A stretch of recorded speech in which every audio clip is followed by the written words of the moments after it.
వెళ్ళినటువంటి వాళ్ళంతా కూడా అక్కడే చిక్కుకున్నారు. గత రాత్రి నుంచి కూడా ఒకవైపు డ్రోన్ల సహాయంతో ఆహారాన్ని అందించారు.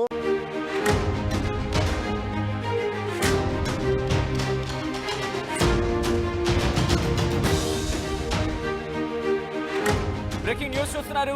కేంద్ర మంత్రి బండి సంజయ్ ను కలిశారు మాజీ మంత్రి కేటీఆర్.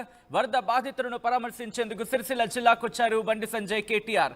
రాజన్న సిరిసిల్ల జిల్లా అప్పర్ మానేరు జలాశయం దగ్గర కేంద్ర మంత్రి బండి సంజయ్ ను పలకరించారు మాజీ మంత్రి కేటీఆర్. ఆ విజువల్స్ మీరు చూస్తున్నారు. ఆర్టీవీ స్క్రీన్ మీద ఎక్స్క్లూజివ్ విజువల్స్ మీరు చూస్తున్నారు. నిన్న వరదల్లో చిక్కుకొని సురక్షితంగా బయటపడిన బాధితులను పరామర్శించారు ఇద్దరు నేతలు కూడా. ఈ నేపథ్యంలో ఇద్దరి మధ్య సంభాషణ ఆసక్తికరంగా జరిగింది. ఇటు భుజం తట్టి మాజీ మంత్రి కేటీఆర్, బండి సంజయ్ భుజం తట్టి మాట్లాడుతున్న విజువల్స్ ను మీరు చూస్తున్నారు. దీంతో ఒక్కసారిగా ఈ సన్నివేశం అక్కడ ప్రాధాన్యతను సంతరించుకుంది. ఇరువురు నేతలు కూడా చిరునవ్వుతో పలకరించుకుంటూ మాట్లాడుకున్న సందర్భం మీరు చూడొచ్చు. పరామర్శించిన తర్వాత ఇరువురు నేతలు కూడా వెళ్ళిపోతున్న విజువల్స్ ను మీరు చూస్తున్నారు. మాజీ మంత్రి కేటీఆర్ అలాగే కేంద్ర హోంశాఖ సహాయ మంత్రి బండి సంజయ్ ఇద్దరు కూడా మాట్లాడుకుంటారు. ఒక్కసారి ఆ విజువల్ ను చూద్దాం.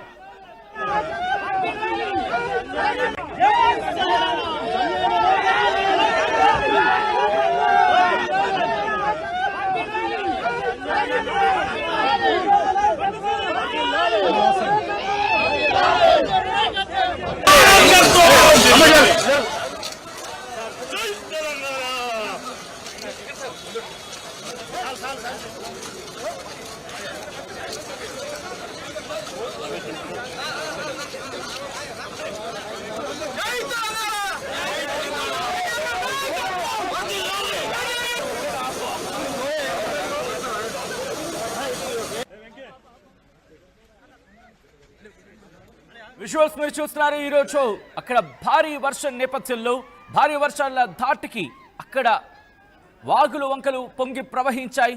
దీంతో లోతట్టు ప్రాంతాలకు పూర్తిగా భారీగా వర్షపు నీరు చేరుకొని ఆ కుటుంబాలు ఇబ్బంది పడ్డాయి. దీంతో ఆ బాధితులను పరామర్శించేందుకు అక్కడికి చేరుకున్నారు కేంద్ర హోంశాఖ సహాయ మంత్రి బండి సంజయ్ అలాగే మాజీ మంత్రి కేటీఆర్. ఇద్దరు నేతలు కూడా అక్కడ ఒకరికొకరు తారసపడ్డారు. దీంతో ఇద్దరు కూడా మాట్లాడుకున్న సందర్భం.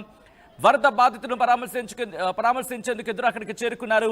ఈ నేపథ్యంలోని ఈ ఆసక్తికర ఘటన చోటు చేసుకుంది. ఇరువురు నేతలు కూడా ఒకరినొకరు చూసుకుంటూ ఒకరొకరు పలకరించుకుంటూ ఇద్దరు మాట్లాడుకున్నారు. ఇటువైపు వెళ్ళిపోతున్న క్రమంలో కేటీఆర్ అటువైపు అంటే ఇటు బండి సంజయ్ వైపు వెళ్ళడం, బండి సంజయ్ కూడా కేటీఆర్ను చూసి ఇటువైపు రావడం, ఇద్దరు కూడా కాసేపు మాట్లాడుకొని వరద బాధితులను పరామర్శించి వచ్చిన తర్వాత ఇటు ఆసక్తికర ఘటన ఇద్దరు కూడా మాట్లాడుకోవడం జరిగింది. ఈ టైంలో రాజకీయాలు కాదు, రాజకీయాలకు అతీతంగా అందరూ మాట్లాడాల్సిన పరిస్థితి, రాజకీయాలకు అతీతంగా కాపాడాల్సిన బాధ్యత. కరీంనగర్ కావచ్చు, లేకపోతే నిజామాబాద్ కావచ్చు, మెదక్ కావచ్చు, ఈ ప్రభావిత ప్రాంతాలకు సంబంధించి ప్రస్తుతం అందరు నేతలు చేరుకుంటున్నారు. బీఆర్ఎస్ పార్టీ తరఫున ఇప్పటికే మాజీ ముఖ్యమంత్రి కేసీఆర్ పిలుపునిచ్చారు తమ పార్టీ నేతలకి.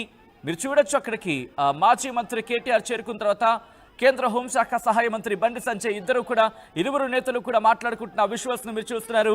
కాసేపు వాళ్ళిద్దరూ మాట్లాడుకున్న తర్వాత అక్కడి నుంచి ఇద్దరు కూడా నిష్క్రమించిన పరిస్థితి. ఈ నేపథ్యంలో అక్కడ ఎటువంటి ఆసక్తికర ఘటన జరిగింది, ఎటువంటి చర్చ జరిగింది, ఏం మాట్లాడుకున్నారు ఇద్దరు కూడా మీరు చూడొచ్చు. ఇటు ఇద్దరి మధ్య కూడా ఒక కాన్వర్సేషన్ అయితే జరిగింది, కాసేపు కాన్వర్సేషన్ జరిగింది. ఆ తర్వాత ఇద్దరు కూడా ఎవరి దారికి వాళ్ళు వెళ్ళిపోయిన పరిస్థితి ఉంది. ఈ క్రమంలో మీరు చూడొచ్చు కేంద్ర హోంశాఖ సహాయ మంత్రి బండి సంజయ్ అలాగే మాజీ మంత్రి కేటీఆర్ ఇద్దరు కూడా అక్కడికి చేరుకొని పరామర్శిస్తున్న నేపథ్యంలో కాన్వర్సేషన్ జరిగింది. సాధారణంగా రాజకీయంగా ఉప్పు నిప్పులా ఉంటూ ఉంటారు. ఇద్దరు కూడా ఒకరి మీద ఒకరు మాటల తూటాలు పేల్చుకుంటూ ఉంటారు, వ్యంగ్యాస్త్రాలు సంధిస్తూ ఉంటారు, వాగ్బాణాలు సంధిస్తూ ఉంటారు. ఒకరి మీద ఒకరు మాటల తూటాలు పేలుతూ ఉంటాయి. అటువంటి వీళ్ళిద్దరూ ఇప్పుడు కాసేపు మాట్లాడుకోవడం, అక్కడ చర్చించుకోవడం ప్రస్తుతం రాజకీయంగా ప్రాధాన్యత సంతరించుకుంది. ఇరువురు నేతలు కూడా అక్కడ మాట్లాడుకుంటున్న విజువల్స్ మీరు చూస్తున్నారు. ప్రస్తుతం ఈ ఘటన ఆసక్తికరంగా మారింది. ఇదే అంశానికి సంబంధించి మరింత సమాచారం తెలుసుకునే ప్రయత్నం చేద్దాం. మా ప్రతినిధి చంద్రశేఖర్ అప్డేట్స్ అందించేందుకు సిద్ధంగా ఉన్నారు. చంద్రశేఖర్కి వెళ్ళే ప్రయత్నం చేద్దాం.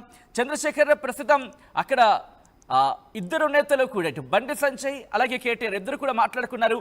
ఎటువంటి చర్చ జరిగింది, ఈ చర్చకు సంబంధించి ఎటువంటి డిస్కషన్ జరుగుతుంది అక్కడ? కావచ్చు కేంద్ర మంత్రి బండి సంజయ్ ఎఫర్ట్స్ పెట్టడం జరిగింది. రక్షణ శాఖ